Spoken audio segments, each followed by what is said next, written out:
आप देख रहे हैं नेक्स्ट 9 न्यूज नेशन और आपके साथ मैं हूं क्रांति सिंह। पहले बीजेपी सिर्फ अपने देश में ही विवादित मुद्दों को लेकर घिरती रहती थी, लेकिन अब बीजेपी पार्टी अंतर्राष्ट्रीय स्तर पर विवादों में घिरती जा रही है। आपको बता दें कि बीजेपी की प्रवक्ता नुपुर शर्मा और नवीन जिंदल के पैगंबर मोहम्मद पर विवादित बयानों ने अंतर्राष्ट्रीय मुद्दा बना दिया है। अरब के कई इस्लामिक देश विरोध जता रहे हैं। हालांकि बीजेपी की तरफ से दोनों नेताओं पर कार्रवाई हो चुकी है। बहरहाल अपने शब्दों पर माफी मांग चुकी नुपुर शर्मा को पार्टी सस्पेंड कर चुकी है। इसी बीच एक विवाद पर हुई कार्रवाई को जीत हार बनाने में लगी सियासत ने देश के भीतर नए विवादों को जन्म दे दिया है। अब तक 12 देश बीजेपी प्रवक्ताओं के बयान पर आपत्ति जता चुके हैं, जिसमें Qatar, UAE, Iran, Kuwaiti, Saudi Arabia, Jordan, Bahrain, Oman, Indonesia, Pakistan, Afghanistan और मालदीव शामिल है।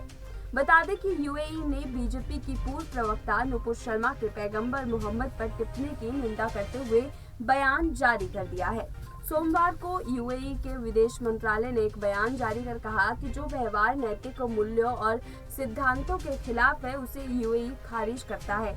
इसी कड़ी में अब तक 12 देश बयान की निंदा कर चुके हैं। वहीं नुपुर शर्मा और नवीन कुमार जिंदल पर बीजेपी की कार्रवाई के बाद कांग्रेस नेता राशिद अलवी ने कहा है कि बड़ी तकलीफ है कि भारत सरकार अरब के दबाव में ये कदम उठा रही है। अगर ये कदम अपने आप उठा लिया होता तो अरब को बोलना ना पड़ता। पहली बार हो रहा है कि बाहरी दुनिया के दबाव में भारत सरकार काम कर रही है। इसके साथ ही उन्होंने कहा कि भविष्य में जो भी हम पर दबाव डालेगा, हम झुक जाएंगे। इसके अलावा AIMIM चीफ असदुद्दीन ओवैसी ने कहा कि कभी नहीं हुआ कि राजदूत को बुलाकर कहा जा रहा है कि माफी चाहिए।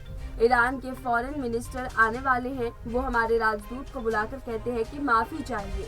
वाइस प्रेसिडेंट कतर में हैं, उनकी मौजूदगी में राजदूत को बुलाकर ऐसा कहा जाता है।